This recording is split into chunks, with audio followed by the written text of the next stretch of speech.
Shalom, mari kita mempelajari kebenaran firman Tuhan yang terambil dari 2 Samuel 1 ayat 1 sampai 16. 2 Samuel 1 ayat 1 sampai 16.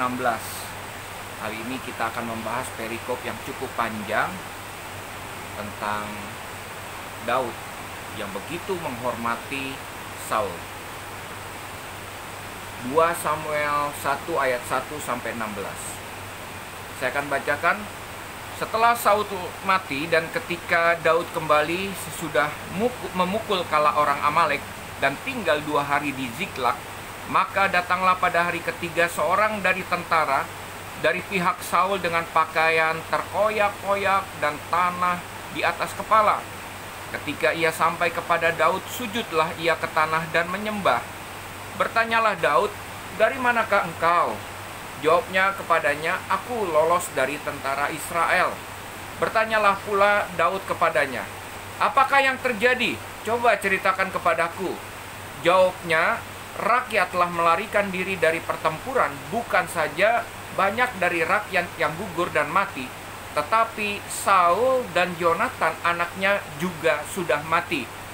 Lalu Daud berkata kepada orang muda yang membawa kabar kepadanya, "Bagaimana kau ketahui bahwa Saul dan Yonatan anaknya sudah mati?" Orang muda yang membawa kabar kepadanya itu berkata, "Kebetulan aku ada di pegunungan Gilboa." Maka tampaklah Saul bertelekkan pada tombaknya, sedang kereta-kereta dan orang-orang berkuda mengejarnya. Ketika ia menoleh ke belakang, ia melihat aku, lalu memanggil aku, dan aku berkata, "Ya tuanku." Ia bertanya kepadaku, "Siapakah engkau?" Jawabku kepadanya, "Aku seorang Amalek."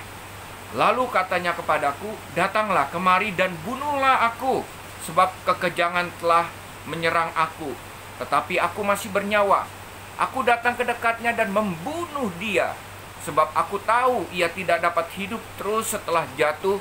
Aku mengambil jejamang yang ada di kepalanya dan gelang yang ada pada lengannya, dan inilah dia kubawa kepada tuanku.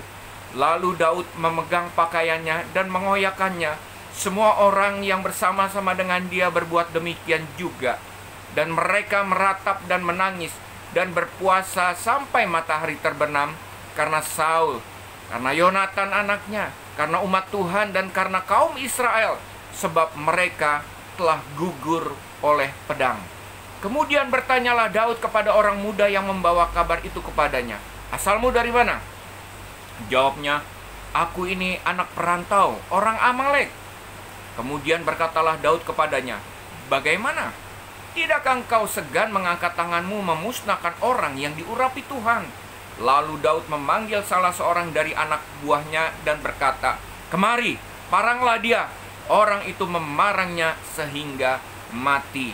Dan Daud berkata kepadanya, "Kau tanggung sendiri darahmu, sebab mulutmu lah yang menjadi saksi menentang kau, karena berkata, aku telah membunuh orang yang diurapi Tuhan." Bapak Ibu, saudara-saudara yang saya kasihi, hari ini kita belajar dari Daud yang begitu menghormati orang yang diurapi Tuhan, yakni Saul. Demikian juga dalam kehidupan kita sehari-hari, kita mau belajar menghormati orang yang diurapi Tuhan. Karena apa? Karena ketika kita berurusan dengan orang yang diurapi dengan Tuhan, artinya kita bukan hanya berurusan dengan pribadi orang tersebut, apalagi dia gembala kita, pemimpin kita. Kita sedang berurusan dengan Tuhan.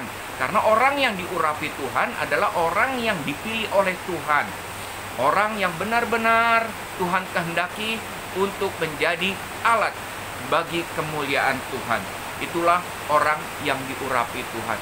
Nah, Bapak Ibu, Daud begitu menghormati Saul. Saul adalah musuhnya Daud. Ya. Saul begitu membenci Daud. Saul iri dengan Daud. Segala perbuatan Daud dipersalahkan, dan bahkan Daud dicari-cari, Daud dikejar-kejar, bahkan Daud hendak dibunuh. Ya. Akan tetapi Daud tidak membalas Saul, Bapak Ibu. Karena apa? Karena Daud menganggap Saul adalah orang yang diurapi Tuhan. Sekalipun dia berhasil lolos, bahkan dia mempunyai kesempatan untuk membalas, bahkan membunuh Saul, tetapi itu tidak dia lakukan. Karena apa? Karena Saul adalah orang yang diurapi Tuhan. Daud tidak mau berurusan dengan Tuhan. Dia takut akan Tuhan karena Saul adalah orang yang diurapi Tuhan, orang yang dipilih Tuhan, dan dia akan berhadapan Tuhan ketika dia berhadapan dengan Saul. Itulah keyakinan daripada Daud. Nah, Bapak Ibu, apa yang terjadi ketika Daud dan Yonatan ini adalah teman, soulmate, teman akrab daripada Daud. Saul dan Yonatan mati dalam peperangan. Dan ketika Saul setengah mati, Bapak Ibu, dia sudah berdarah-darah, babak belur dan hampir mati, datanglah seorang prajurit Amalek.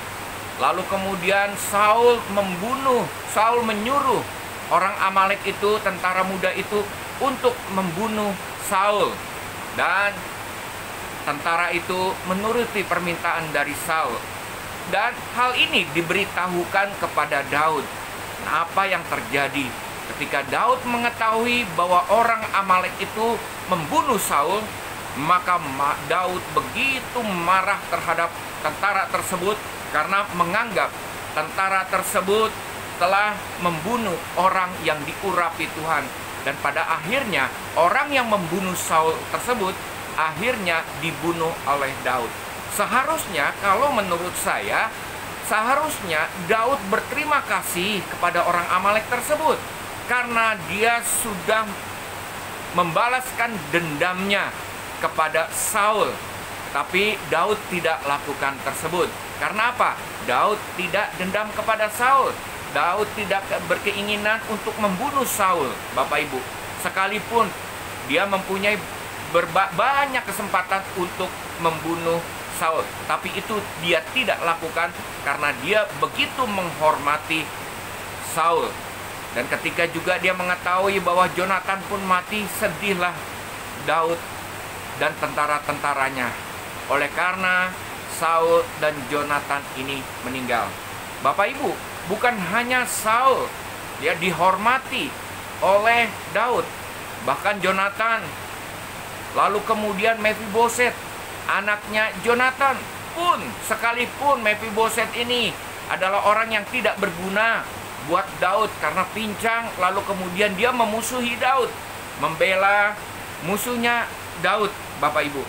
Tetapi apa yang dilakukan Daud? Daud mencari Mefiboset bukan untuk dibunuh, bukan untuk dienyahkan, tapi diajak tinggal di dalam istana, makan semeja dengan Daud. Itulah Daud lakukan kepada keluarga Saul. Oleh karena apa? Daud sangat menghormati orang yang diurapi oleh Tuhan. Dia tidak mau berurusan dengan Tuhan. Bapak Ibu, saudara-saudara yang dikasihi Tuhan, saya percaya di dalam kehidupan kita mengetahui ada orang-orang yang diurapi Tuhan. Bukan saja kita yang diurapi Tuhan, tetapi ada juga orang lain yang diurapi Tuhan.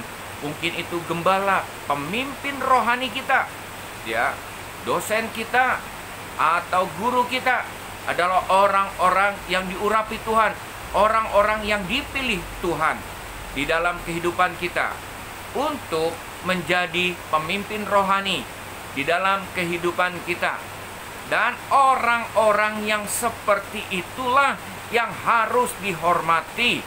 Apapun tindakan mereka, kita harus menghormati orang tersebut. Jangan sekali-kali kita mengenyahkan orang tersebut. Bahkan kita menyingkirkan orang tersebut. Banyak di gereja saya menemukan ketika kita sudah tidak sehati dengan pemimpin rohani kita, padahal kita tahu bahwa orang tersebut adalah orang yang diurapi oleh Tuhan, orang yang dipilih oleh Tuhan, tetapi kita tetap nekat menyingkirkan orang tersebut, mengenyahkan orang tersebut dari hadapan kita, dari pelayanan di dalam gereja. Dan itu dilakukan oleh karena kita tidak menghormati orang yang diurapi Tuhan. Kita terlalu memuaskan ego kita, sehingga kita menyingkirkan orang tersebut. Bapak Ibu, kita belajar dari Daud untuk belajar menghormati orang-orang yang diurapi Tuhan. Ketika kita menghormati orang-orang dan tidak menyingkirkan orang-orang yang diurapi Tuhan, percayalah, kita sedang berurusan dengan Tuhan. Ketika kita menyingkirkan orang yang diurapi Tuhan, kita sedang berurusan dengan Tuhan. Ketika kita menghormati orang yang diurapi Tuhan, kita pun sedang berurusan Tuhan. Pasti berkat Tuhan, urapan Tuhan juga mengalir di dalam kehidupan kita. Hari ini Bapak Ibu saudara-saudara yang kita kasihi, yang saya kasihi, hari ini kita belajar untuk menghormati orang-orang yang diurapi Tuhan dimanapun mereka berada, baik sebagai pemimpin rohani kita, gembala kita, pembina kita harus belajar untuk menghormati mereka supaya Tuhan memberkati kehidupan kita, mengurapi kita, dan pada akhirnya sama kita seperti Daud, kita berperkara dengan Tuhan, hidup kita dipakai oleh Tuhan. Shalom, Tuhan memberkati.